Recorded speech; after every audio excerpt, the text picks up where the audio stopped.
Hey guys, this is Fretcheck Dave. I'm here to discuss the two major philosophical aspects of Horizon and what I think of them. I think the game presents them very well, even though they're both quite difficult, endlessly debated points throughout history. The first point is nature versus nurture, and this is simply an argument of what determines how a person becomes who they are. Is it the environment that they grow up in? Or is it the inherent nature of the person? Can a person be born evil? Can a person be born competent? Can a person be born intelligent or stupid? Barring physical complications or degenerative diseases and so on. And the general consensus, at least among academia, tends to be that nurture is more important, that education is the most important aspect of developing a person, and that civilization itself will grow and become more intelligent, more effective over time. And of course this is something that the game contradicts pretty readily, just given the nature of Horizon's world. As far as nature is concerned, the notion here is that a person with whichever genetic code or magical concept of intelligence that pervaded their brain from birth, is that what determines how the exceptional, the truly competent people in the world, of which there have only been, say, 1,000 in human history, those people are exceptional by birth. They're not exceptional because of the way they were brought up. And say their pursuit of knowledge is an inherent thing. It is not something that can be taught or understood easily. And the game definitely favors nature, which I do as well. And it's not necessarily the easiest point to make if you were to have this argument with an academic. The academic is always going to favor education because they're educated. So favoring education makes sense because you're favoring yourself, you're favoring your inherent position.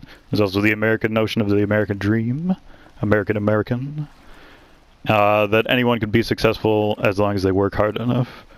But there is obviously an upper limit, even beyond all of the upper limits imposed automatically by society based on your race, ethnicity, gender, etc. There's an automatic upper limit just based on your ability to perform. That's not something that people want to admit, but it definitely exists. And of course, society's limits can overwrite any competence that you might have as we swim into the sun here. So your competence is not necessarily the most important thing determining your success in the future, your intelligence. But a truly exceptional person is not something that you can recreate easily, except perhaps by communicating through another extremely intelligent person. So, oh, we found a fish. I don't think I can kill a fish in the water, alas. But they are out here. So here we have the paradigm, and the game presents this as one person and an exact replica of that person many, many years in the future, different time periods in history, and both are saviors of humanity for different reasons and different considerations. One's sort of like Einstein or what have you, and the other one's like a ridiculous warlord, a ridiculous warrior and explorer and so on. But they both are preposterously competent, so much so that many people are rejecting it on the surface. So that's the nature versus nurture component, which probably not as well presented as the other part of the game, but the other part of the game is a little bit more interesting. I'll get into that momentarily.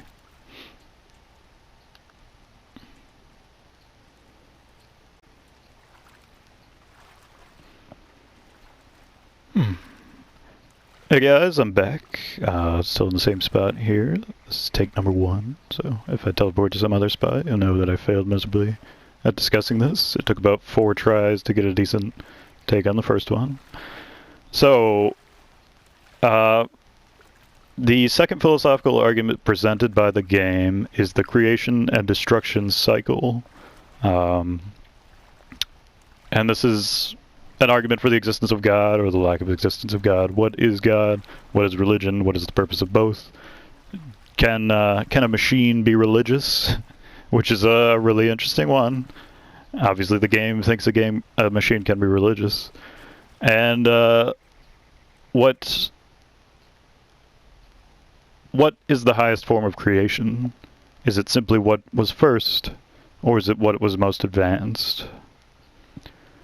And this is a bunch of different points, but it ultimately boils down to the notion that the creator is like the purest thing in all existence, even if it causes the destruction of the world, and then recreates it.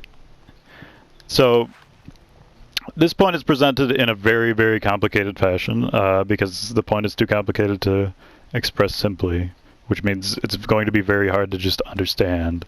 If you don't have any idea what the fuck I'm talking about, then just play the game, and then maybe it'll make a little bit more sense. But if you're coming into it just to discuss the philosophical aspect, as I am, then you come into this basic concept that one thing, be it machine or human, can believe that its creator had foreseen all these things, and no matter what level of complication the machine or the human has, it will still have an attachment, a concept, a belief in some form of creation. That creation is a thing that happened. And in the case of the game, you have the Nora legends, which by far are the most accurate religion in this game world. And you have Gaia's perception of Elizabeth. And Gaia's perception of Elizabeth is that, Elizabeth, with you all things are possible, which is a really, really provoking statement, especially the way they're presented. You might even call it ham-fisted. It's a very strong affirmation of religion. Whereas Aloy herself is extremely skeptical. Like, Aloy is not going to be religious in any scenario. But the game itself does not present it like that. The game is not saying that Aloy's perception is the only one that matters or anything like that. If anything, it frequently contradicts her, and most of the time, like Silence or what have you, is presenting a more interesting point of view than Aloy's. Aloy's point of view is often a brash one. So even if she's the most competent person, it doesn't necessarily matter, because the underlying philosophical point is stronger than Aloy's competence. The notion that, let's say, all beliefs can be respected, or that if a machine believes in God, and then the machine creates humans that believe the machine itself is God, after that this is not necessarily something that is incompatible with existence, and that notions of life and death and the afterlife are important and core aspects of humanity. And machinery, I guess. Core aspects of life that are important to understand and respect if you really want to have a grasp on existence or the notion of existence. And you could believe all of this or not believe it as an agnostic, as an atheist, as a religious person. It doesn't matter.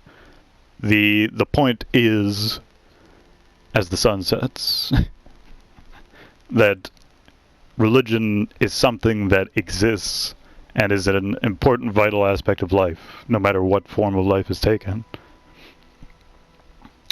And that any consideration, thus, is a valuable one to have. That